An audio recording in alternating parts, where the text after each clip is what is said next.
আমার তোমার আগে কোনো মেয়ের প্রতি এমন ইন্টারেস্ট আসেনি। তুমি জানো, খুব হট অ্যান্ড সেক্সি। কথাটা শোনা মাত্রই সেরিস আয়ানের গালে আবার কষে একটা থাপ্পড় মারে।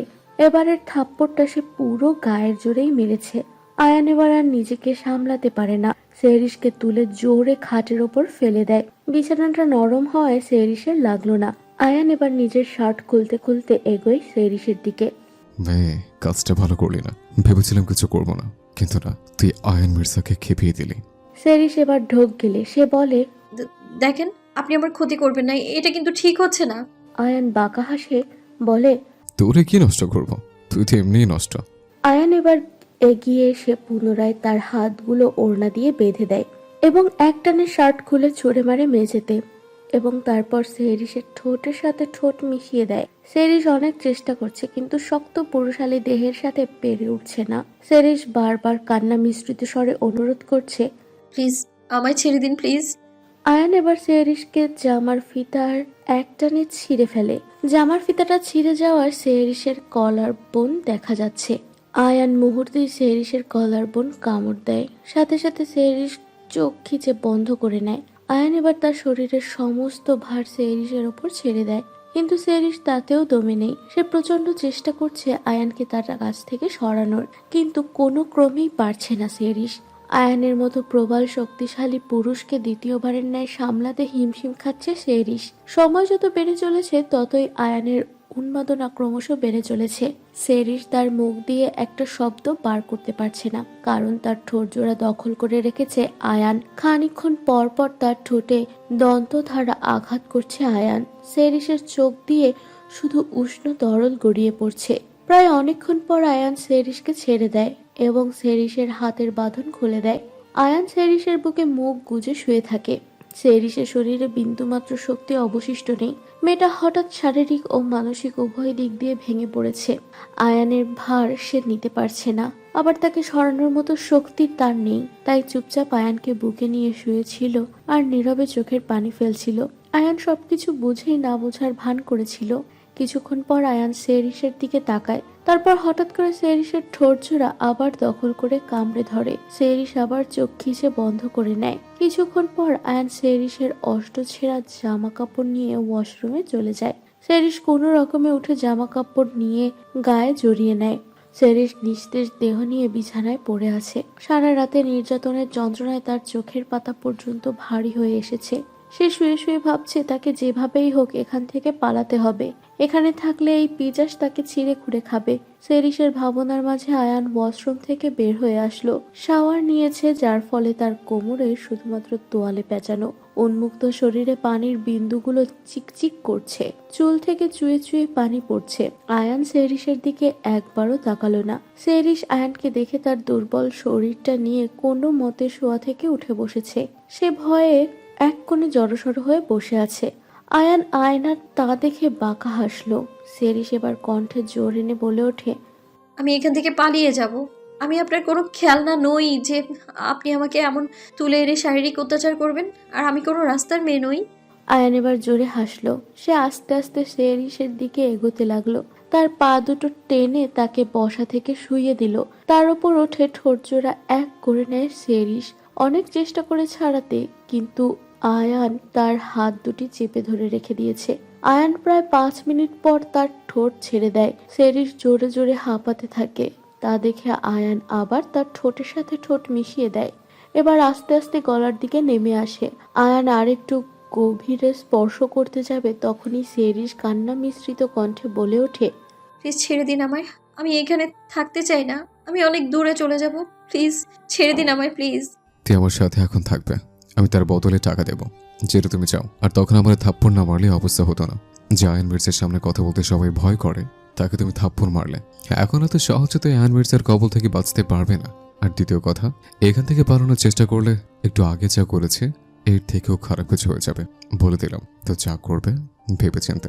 কথাটা বলে আয়ান ওয়াশরুমে ড্রেস নিয়ে চলে যায় চেঞ্জ করতে। খানিকক্ষণ পর পার হয়ে এসে ডিরেক্ট নিচেই চলে যায়। সেরিসের এত কষ্ট সহ্য না করতে পারায় তার হালকা চোখ লেগে আসে। আয়ান নিচেই এসে দেখে শিহাব সেরিসের লাকেজ দিয়ে গিয়েছে। সে মিস জেনিকে বলে, মিস জেনি, এই লাকেজটা উপরে আমার ঘরে দিয়ে আসেন। আয়ানের ওপরে কেউ কথা বলতে পারে না। মিস জেনি চুপচাপ ওপরের ঘরে যায়, গিয়ে দেখে সেরিস গায়ে ব্ল্যাঙ্কেট জড়িয়ে ঘুমাচ্ছে। মিস জেনির মনে প্রচুর প্রশ্ন আসছে, কিন্তু তার কোনো কথা বলার সাহস নেই। জেনি নিচেই এসে দেখে আয়ান ল্যাপটপে কাজ করছে। সে আয়ানকে বলে, কালকে আমার মেয়ে শিফা আসবে, ওর ফাইনাল এক্সাম শেষ হয়ে গিয়েছে। আয়ান বরাবরই মিস জেনিকে প্রচন্ড শ্রদ্ধা করে। সে তার মায়ের সমবয়সী, আর তার মেয়ে শিফা মাঝে মধ্যে ছুটিতে আসে। তাদের সম্পূর্ণ খরচ আয়ানই বহন করে। শিফাকে সে বোনের মতো ভালোবাসে, আর কারোর সঙ্গে সম্পর্ক ভালো না হলেও শিফার সঙ্গে সম্পর্কটা বেশ মধুর। আয়ান মিস জেনিকে বলে, বাহ, ভালোই হলো। ঠিক আছে, কালকে তাহলে ওর পছন্দের সব জিনিস রান্না করবেন। অনেকদিন পর পাগলিটা আসছে। মিস জেনি হেসে চলে গেলেন। এদিকে সেরিসের ঘুম ভাঙে প্রায় রাত 9:30টার দিকে। সে ধীরে ধীরে উঠে বসে, তার লাগেজটা দেখতে পায়। সে লাগেজ থেকে জামা নিয়ে গুটি গুটি পায়ে ওয়াশরুমে চলে যায় ফ্রেশ হতে। এদিকে আয়ান রাতের খাওয়া শেষ করে মিস জেনিকে বলে সেরিসের জন্য একটা খাবারের প্লেট নিয়ে রুমের দিকে যায়। গিয়ে দেখে সেরিস ওয়াশরুমে শাওয়ার নিচ্ছে। সে আবার খাবারটা টেবিলে রেখে সোফায় বসে পড়ে। ভাবতে লাগে, আসলে সেরিসকে এতটা কষ্ট দেওয়া ঠিক হয়নি। তার ভাবনার মাঝে ওয়াশরুমের দরজা খোলার আওয়াজে তার ধ্যান ভাঙে। সেরিস ধীরে ধীরে ওয়াশরুম থেকে ফ্রেশ হয়ে বার হয়ে আসছে। সে আয়ানকে দেখে চুপচাপ বিছানার উপর বসে পড়ে।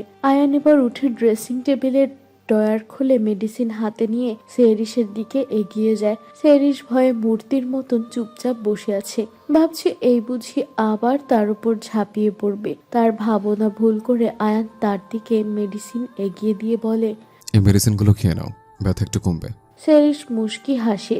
সে বলে, নিজেই ব্যথা দিলেন, আবার নিজেই মেডিসিন নিতে বলছেন যেন ব্যথা কমে যায়।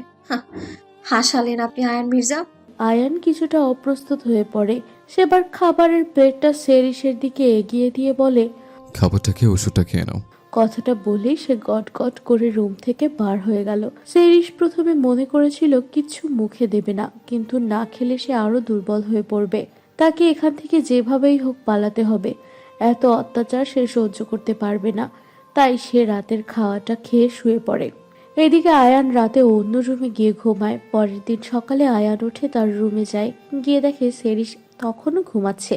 আয়ান ওয়াশরুমে চলে যায়। গিয়ে ফ্রেশ হয়ে অফিসে যাওয়ার জন্য একেবারে রেডি হয়ে বার হয়। দরজাটা খোলার শব্দে সেরিসের ঘুম ভেঙে যায়। কোনো রকম কষ্ট করে সে উঠে বসে দেখে আয়ান আয়নার সামনে দাঁড়িয়ে চুল ঠিক করছে। আয়ান তাকে দেখে বলে, ঘর থেকে এক পা বার করবে না, আমি অফিসে যাচ্ছি। জরুরি কাজে রাতের আগে ফিরবো না। তোমার খাবার সব রুমে পৌঁছে যাবে। আর যদি পালানোর চেষ্টা করেছো আমি সেরিস, তো তখন বলে রেখে দিচ্ছি, আমার থেকে খারাপ কেউ হবে না। সেরিস কিছু না বলে উঠে ওয়াশরুমে চলে যায়। এদিকে আয়ান নিচে আসতেই দেখে শিফা সোফায় বসে আছে। শিফা আয়ানকে দেখে দৌড়ে তাকে জড়িয়ে ধরে, বলে, কেমন আছো ব্রো? ভালো, তুই বল কেমন আছিস? আর এক্সাম কেমন হয়েছে? শিফা জানায়, আমি ভালো আছি, এক্সামও ভালোই হয়েছে। আচ্ছা, তুই রেস্ট কর, আমি অফিস যাচ্ছি। একটু ইমার্জেন্সি কাজ আছে, হয়তো ফিরতে রাত হবে। ঠিক আছে ভাইয়া, সাবধানে যেও, আর পারলে তাড়াতাড়ি কাজ শেষ করে বাড়ি এসো। আয়ান হেসে কিচেনে মিস জেনির কাছে যায়। গিয়ে বলে, আমি যতক্ষণ না বাড়ি আসবো, সেরিসের যা যা প্রয়োজন আপনি সব রুমে দিয়ে আসবেন। ও যেন রুমের থেকে বাইরে বার হতে না পারে। কথাটা শেষ করা মাত্রই আয়ান বেরিয়ে যায়। মিস জেনিকে পাল্টা কোনো কিছু বলার সময় না দিলেন না। দুপুরে মিস জেনি সেরিসকে খাবার দিয়ে আসতে গিয়ে দেখে সে ব্যালকনিতে বসে আছে। মিস জেনি হেঁকে সেরিকে বলে, ম্যাডাম খেয়ে নিন, টেবিলে খাবার দিয়ে গেলাম। আর আমি একটু বাইরে বাজারে বার হব, কিছু লাগলে এখনই বলবেন, আমি চেষ্টা করব দিয়ে যেতে। সেরিস কোনো উত্তর দিল না। মিস জেনি কোনো উত্তর না পাওয়ায় সে চলে গেলেন। এদিকে আয়ান অফিসে এসেছে। প্রায় সমস্ত কাজই তার কমপ্লিট, কিন্তু গত রাতে ল্যাপটপে একটা প্রজেক্ট নিয়ে কাজ করছিলেন। সে ল্যাপটপটি বাড়ি ফেলে এসেছে। আয়ান অন্তকে জানায়, অন্তু, আমার সাথে আমার বাড়ি যাবি। গিয়ে ল্যাপটপটা তুই নিয়ে এসে বাকি কাজটা কমপ্লিট করিস। আমি আর আসবো না। শিফা অনেকদিন পর বাড়িতে এসছে, ওকে একটু সময় দে, রাতের বাড়িতে যাই। শিফার নাম শুনতেই অন্ত আনন্দে আধখানা। অন্ত শিফা সে অনেক আগে থেকেই পছন্দ করে। যখন শিফা হোস্টেল থেকে বাড়িতে আসতো, অন্ত যে কয়বার কানাডাতে ছিল প্রতিবারই শিফার পিছনে পিছনে ঘুরেছে। তাকে অনেকবার ভালোবাসার কথা বলার চেষ্টাও করেছে, কিন্তু প্রতিবারেই শিফা বুঝে না বোঝার ভান করে এড়িয়ে চলেছে। অন্ত এবার ভাবলো, না, এবার সে যেভাবেই হোক শিফাকে তার মনের কথা বলবেই। অন্ত আয়ানের সাথে আয়ানের বাড়ির উদ্দেশ্যে রওনা হলো। এদিকে সেরিস আস্তে আস্তে গুটি গুটি পায়ের রুম থেকে বের হয়ে নিচেই আসে। তার মতে এটাই পালানোর ভালো টাইম। মিস জেনি বাজারে গিয়েছে আর আয়ান অফিসে, তাকে এখন কেউ আটকাতে পারবে না। সে দরজা খুলতেই অমনি তার চোখ ছানা বড়া। এটা কি দেখছে সে? সেরিস ভয়ে আমতা আমতা বলে, আ- আপনি? আয়ান রক্তচক্ষু প্রেরণ করে বলে, হ্যাঁ আমি। সেরিস পেছন দিকে যেই না ছুটে পালাতে যাবে অমনি আয়ান ওকে টেনে গলা টিপে ধরে বলে, তোর আমি বারবার বারণ করেছি, ওই 4 দেয়ালের বাইরে এক পা ফেলবি না, নয়তো আমার থেকে খারাপ কেউ হবে না। কথাগুলো বলতে বলতে আয়ান সেরিসকে ঠেলতে ঠেলতে গেট থেকে ডাইনিং এরিয়ায় নিয়ে আসে। শিফা কিচেনে ছিল, সে দৌড়ে বার হয়ে আসে। এদিকে অন্ত আর শিফা কিছুই বুঝতে পারছে না কি হচ্ছে। এরই মধ্যে সেরিস বলে ওঠে, আপনার কি অধিকার আছে আমাকে এমনভাবে আটকে রাখার? আমি এখান থেকে পালাবো, না হলে আমি মরে যাব, কিন্তু আপনার সাথে আমি থাকবো না। আপনি একজন জঘন্য নোংরা পুরুষ, মানুষরূপী হিংস্র পুরুষ আপনি। কথাটা শোনা মাত্রই আয়ানের মাথায় রক্ত উঠে যায়। সে গায়ের জোরে একটা থাপ্পড় মারে সেরিসকে। থাপ্পড়টা অতিরিক্ত জোরেই ছিল। সেরিস দুর্বল থাকায় সে সঙ্গে সঙ্গে অজ্ঞান হয়ে সোফায় পড়ে যায়। আর এদিকে আয়ান লম্বা লম্বা পা ফেলে নিজের রুমে চলে যায়। অন্ত আর শিফা পুরো শিফা বলে ওঠে, আরে ও তো বেহুশ হয়ে গেছে। অন্তু, আপনি ওকে কোলে তুলে নিয়ে একটু রুমে নিয়ে চলুন না। অন্ত থতমত খায়। সে বলে, আমাকে কি চরিত্রহীন মনে হয় নাকি? আমি কেন অন্যের ভবিষ্যৎ বউকে কোলে নেব? তুমি অজ্ঞান হও, তোমাকে নিচ্ছি। শিফা বিরক্ত হয়ে বলে, অন্তু, মাথা গরম করাবেন না কিন্তু। আবার কিন্তু আগের মতন করছেন। আর অন্যের ভবিষ্যৎ বউ মানে ভাইয়া কি এনাকে বিয়ে করবে? অন্ত বলে, হয়তো তোমার মনে হলো তাই বললাম। তা না হলে আয়ান কাউকে এমন তুলে এনে জোর জবরদস্তি করে রেখে দেয় না। ও আচ্ছা, চলুন এনাকে নিয়ে আমার রুমে চলুন।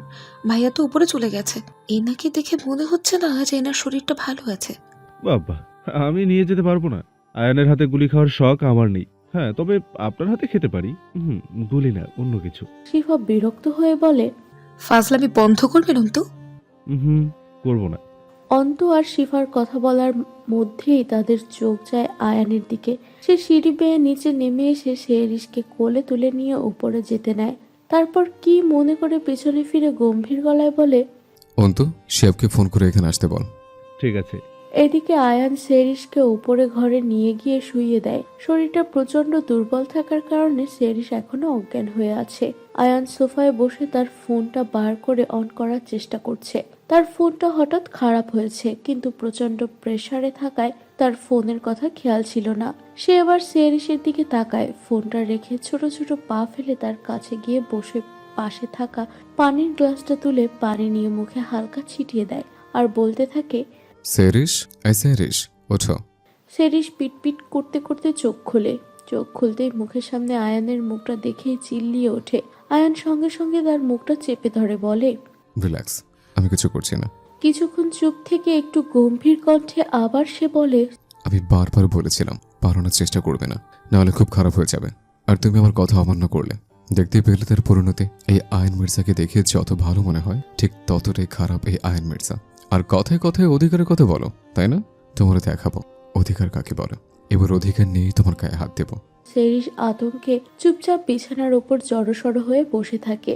আয়ান আবার গম্ভীর কণ্ঠে বলে, শেফাকে দিয়ে খাবার জন্য কিছু পাঠাবো, আর মেডিসিনও। চুপচাপ সব খাবার আর মেডিসিন খেয়ে নেবে, না খেলে কিন্তু খুব ভালো করেই জানো কি হতে পারে। সেরিস ভয়ে ভয়ে মাথা নাড়ে। আয়ান একটা বাঁকা হাসি দিয়ে ঘর থেকে বের হয়ে যায়। আয়ান নিচে গিয়েই দেখে শিহাব এসেছে। অন্ত শিহাবের সাথে কথা বলছে। মূলত শিহাবকে কিছুক্ষণ আগের ঘটনার কথাই বলছিল। আর শিফা শিহাব আর অন্তর জন্য কফি বানাচ্ছিল। আয়ান হঠাৎ বলে ওঠে, শেফা, টেবিলের উপর কিছু মেডিসিন আছে, ওইগুলো আর খাওয়ার জন্য কিছু নিয়ে সেরিসকে দিয়ে আয়। যদিও না খায় তাহলে আমাকে ডাকবে। আচ্ছা ঠিক আছে। বলে শিফা কফিটা দিয়ে খাবার আর মেডিসিন নিয়ে উপরে চলে যায়। আয়ান হঠাৎ বলে ওঠে, শেহাব, সন্ধ্যাতে বিয়ের জন্য প্রস্তুতি কর।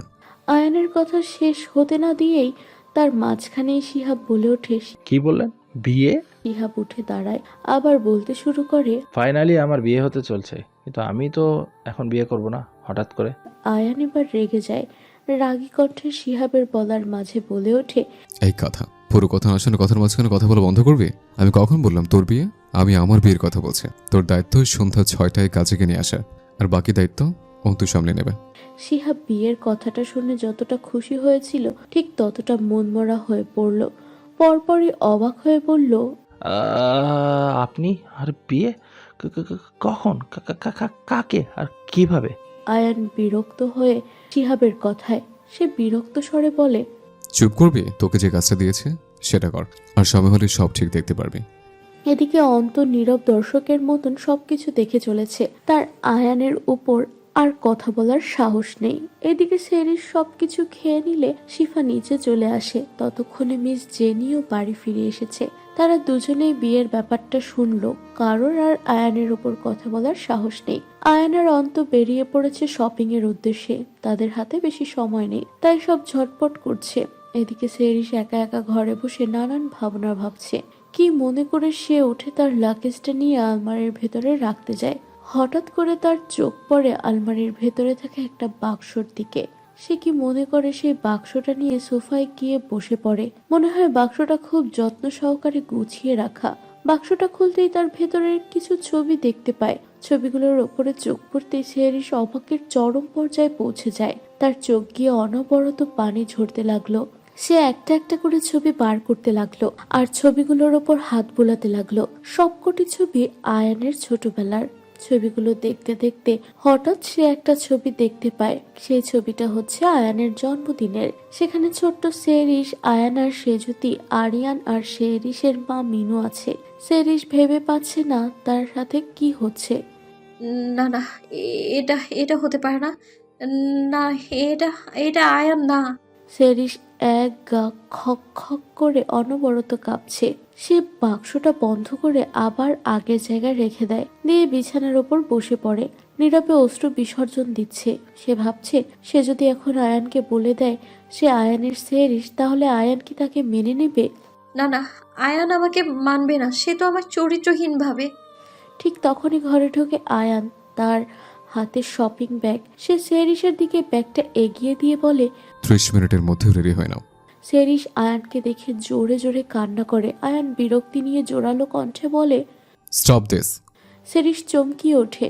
আয়ান গিয়ে তার কাছে ব্যাগটা রেখে আবার বলে, 30 মিনিটের যেন 1 মিনিটও দেরি না হয়। কথাটা বলে আয়ান ঘর থেকে বের হয়ে যায়। সেরিস খানিকক্ষণ চুপ করে বসে থাকে। প্যাকেটটা হাতে তুলে নিয়ে খুলে দেখে তার মধ্যে একটা লাল টুকটুকে বেনারসি শাড়ি। সেরিস খানিকটা অবাক হয়। ঠিক তখনই আবার আয়ান কি মনে করে ফিরে আসে।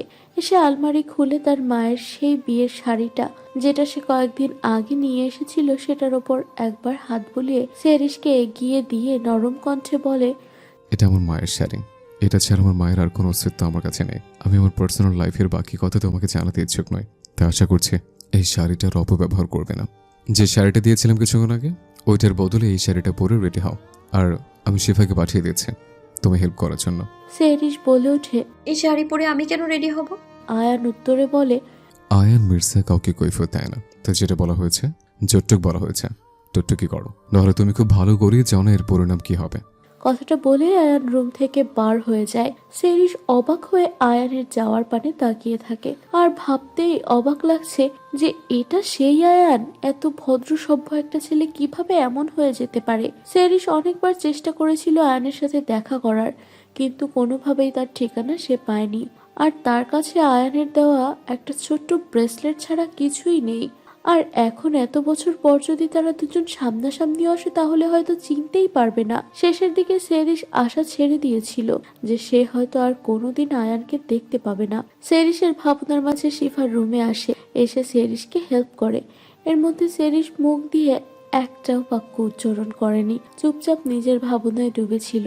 কারণ তার এখন কথা বলার মতো কোনো বাক্য মুখ দিয়ে বার হচ্ছে না। শিফা ভাবলো সেরিস হয়তো বিয়ের ব্যাপারটা জানে, তাই সেও আর কিছু বলল না। প্রায় 30 মিনিট পর অন্ত রুমে এসে শিফাকে বলে, কাজী সাহেব চলে এসেছে। আয়ান ভাবিকে নিয়ে নিচে যেতে বলেছে।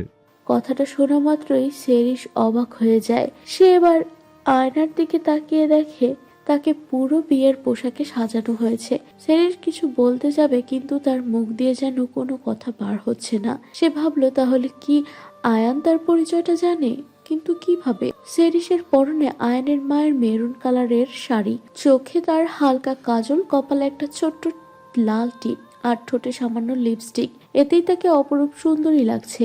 আয়ান আজ একটা মেরুন কালারের পাঞ্জাবি পরেছে, পরিষ্কার দেহে মেরুন কালারেরটা মানিয়েছে বেশ ভালো। হঠাৎ করে তার চোখ যায় সিঁড়ি দিয়ে নামতে থাকা সেরিসের দিকে। মুহূর্তে তার চোখ আটকে যায় তার মায়ের শাড়িটা পরে আছে। সেরিস আয়ানের চোখ ভরে এলো, কিন্তু কোনো মতে নিজেকে শক্ত করলো। এবার শিফা সেরিসকে নিয়ে এসে আয়ানের সামনে বসায়। কাজী সাহেব সেরিসের কাছে থেকে তার মা বাবার পরিচয়টা নিয়ে বিয়ে পড়াতে শুরু করে। আয়ান মুগ্ধ হয়ে সেরিসকে দেখে যাচ্ছে। হঠাৎ করে কাজী সাহেব বলে ওঠে, বলো কবুল। আয়ান তখনও সেরিসের দিকে এক দৃষ্টিতে তাকিয়ে আছে। পাশ থেকে শিহাব আয়ানকে গায়ে হাত দিয়ে ডেকে বলে, কি হলো, কবুল বলবে না নাকি? আয়ানের ধ্যান ভাঙে।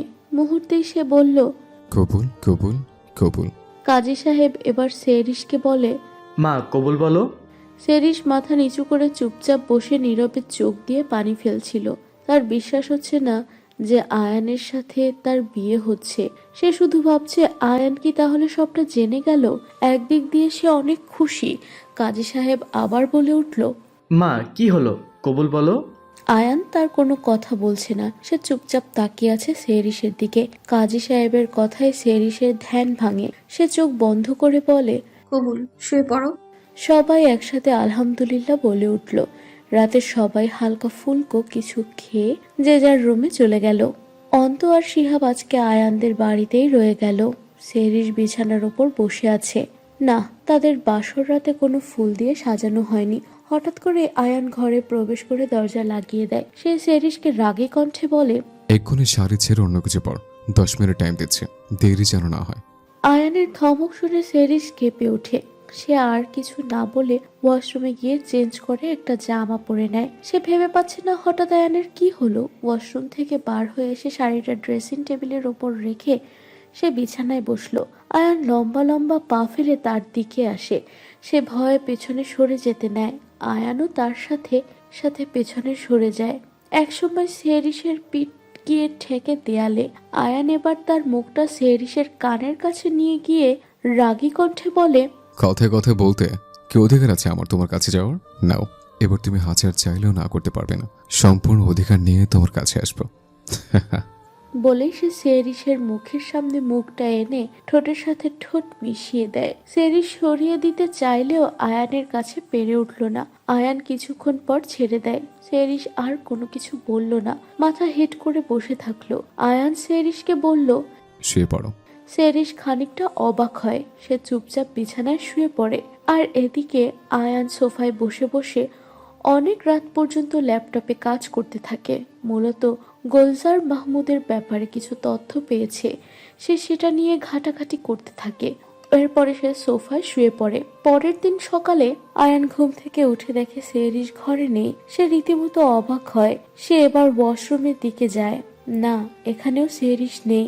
এবার সে দৌড়ে সিঁড়ি দিয়ে নিচেই নামতে নামতে বলে, সেরিস, এই সেরিস। সেরিস তখন রান্নাঘরে ছিল, আর শিফা, অন্ত আর শিহাব সোফায় বসেছিল।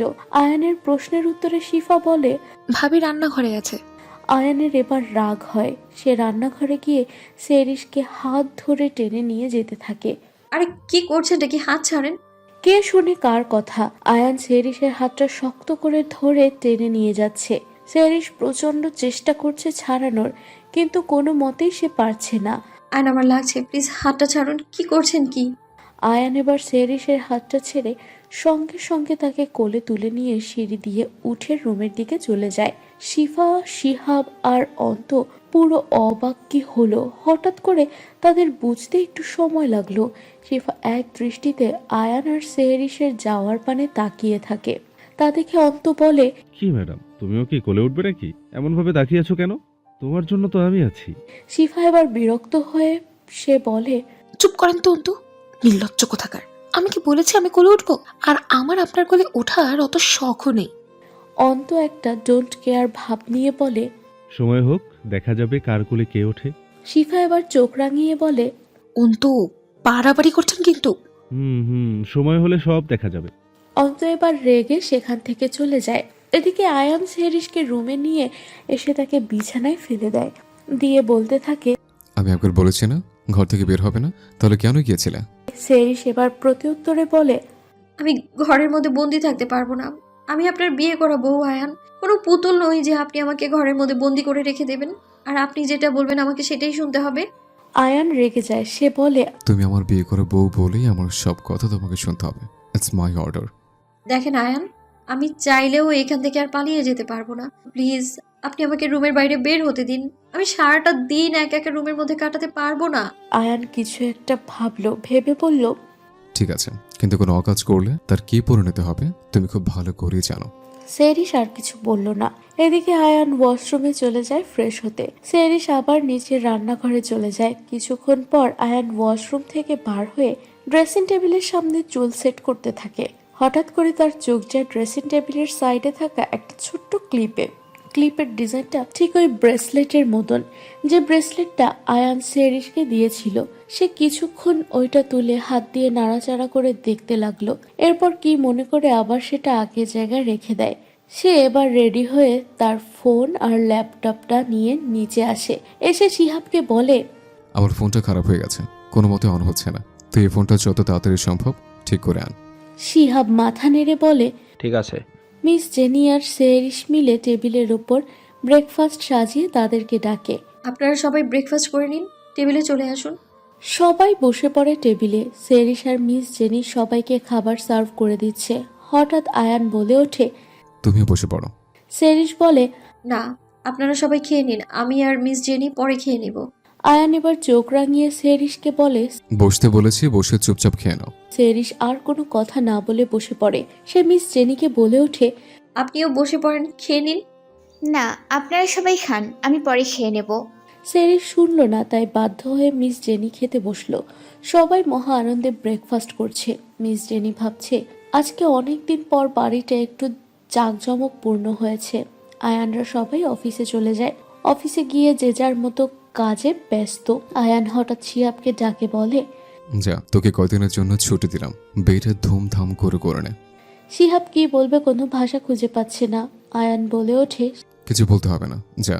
আর হ্যাঁ, আমার ফোনটা যত তাড়াতাড়ি সম্ভব ঠিক করে নিয়ে আয়। শিহাব বলে, ঠিক আছে, চেষ্টা করছি। আমি ততদিন অফিসের ফোনটা দিয়ে কাজ চালিয়ে নিচ্ছে। তুই চেষ্টা কর তাড়াতাড়ি ফোনটা ঠিক করার। আমার মামার সাথে কিছু দরকারি কথা আছে, আর ফোনের সিমটাও খোলা হয়নি। ওই সিমটাতে নাম্বার আছে। অফিসের ফোনটা চেঞ্জ করার পরে মামার কাছেই ফোনের নাম্বারটা নেই। তুই চেষ্টা কর তাড়াতাড়ি ফোনটা ঠিক করার। শিহাব মাথা নেড়ে খুশিতে নাচতে নাচতে চলে যায়। আয়ানের বাড়ি আসতে প্রায় অনেকটাই রাত হয়ে যায়।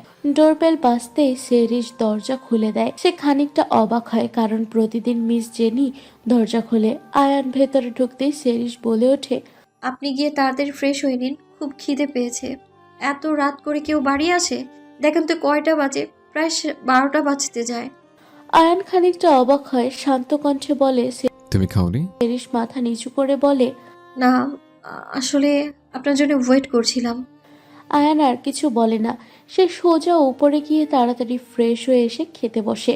তারা দুজন একসাথে খেয়ে রুমে চলে আসে। সেরিস গিয়ে বিছানায় শুয়ে পড়ে। আয়ান সোফায় শুতে যাবে, তখনই সেরিস বলে, আপনার যদি সমস্যা না থাকে তাহলে বিছানায় শুতে পারেন। আয়ান কোনো উত্তর দিল না। সে সোফায় শুয়ে পড়ল। মাঝরাতে কারোর পড়ে যাওয়ার শব্দ শুনে সেরিস তাড়াতাড়ি করে রুমের মাঝে উঠে বসে। সে তড়িঘড়ি করে লাইট জ্বালায়। লাইট জ্বালাতেই দেখে আয়ান সোফা থেকে ধপাস করে পড়ে গিয়েই নিচেন। আগের দিন খুব কষ্ট করে আয়ান সোফায় ঘুমিয়েছিল। সে কোমরে হাত দিয়ে বসে আছে। আয়ানের মুখের এক্সপ্রেশনটা দেখে সেরিস হাসবে না কাঁদবে ভেবে পাচ্ছে না। আয়ান গম্ভীর কণ্ঠে বলে ওঠে, এমনভাবে না বসে থেকে এখানে এসে আমাকে ধরে তো তুলতে পারো। সেরিস এবার তাড়াতাড়ি গিয়ে আয়ানকে ধরে সোফায় বসিয়ে দেয় আর বলে, বললাম আমার সাথে বিছানায় শুতে ইগো নিয়ে সোফায় শুতে গেলেন আপনি। যেমন শুয়েছেন তেমন পড়েছেন, ঠিক হয়েছে। তাই কয়েকদিন আগে তো খুব আমার থেকে দূরে সরে যেতে চাইছিলে, এখন আবার একসাথে বিছানায় শুতে বলছো। বাহ, ভালো উন্নতি হয়েছে তো দেখছি। সেরিস খানিকটা ইতস্তত বোধ করে বলে, আমার কথাটা বলার ওই মানে ছিল না। ধুর, আপনি না। কি? আমি কি? সেরিস মুখ বাঁকিয়ে বলে, নির্লজ্জ। তাই নির্লজ্জ আমি নাকি তুমি? আমি তো তোমাকে বিছানায় শুতে ডাকিনি। সেরিস এবার রেগে ওখান থেকে উঠে বিছানায় এক পাশে গিয়ে শুয়ে পড়ে। আয়ানও ধীরে ধীরে সোফা থেকে উঠে বিছানার ওপর পাশে শুয়ে পড়ে। পরের দিন শিহাব আয়ানের ফোনটা তার কাছে দেয়, দিয়ে বলে, নিন, আপনার ফোনটা তাড়াতাড়ি ঠিক করে নিয়েছি। আয়ান সঙ্গে সঙ্গে ফোন লাগায় তার মামা হামিদের কাছে, কিন্তু ফোনটা সুইচ অফ বলছে।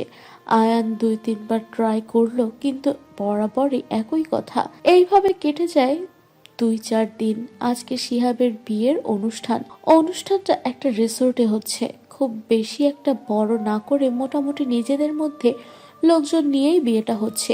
আয়ান আজকে একটা সবুজ কালারের পাঞ্জাবি পরেছে, বরাবরই আয়ানকে খুব সুন্দর লাগছে। আর সেরিস আজকে একটা লাল কালারের শাড়ি পরেছে। প্রতিবারের মতনই চোখে হালকা কাজল, ঠোঁটে সামান্য লিপস্টিক পরেছে। খানিকক্ষণ পর বিয়ে পড়ানো হয়ে গেলে সবাই যে যার মতন কথা বলছে। এরই মধ্যে আয়ানের চোখ যায় সেরিসের পেটের দিকে। আয়ান দেখে শাড়িটা সরে গিয়ে পেটের বেশ খানিকটা অংশ দেখা যাচ্ছে। আয়ানের এবার মাথা গরম হতে যায়। সে সেরিসকে টেনে রিসর্টের মধ্যে একটা রুমে নিয়ে গিয়ে জোরে মেঝেতে ফেলে দেয়। সেরিস ভেবে পাচ্ছে না আয়ানের হঠাৎ কি হলো। আয়ান এবার সেরিসকে টেনে তুলে তার ঠোঁটের সাথে ঠোঁট মিশিয়ে দেয়।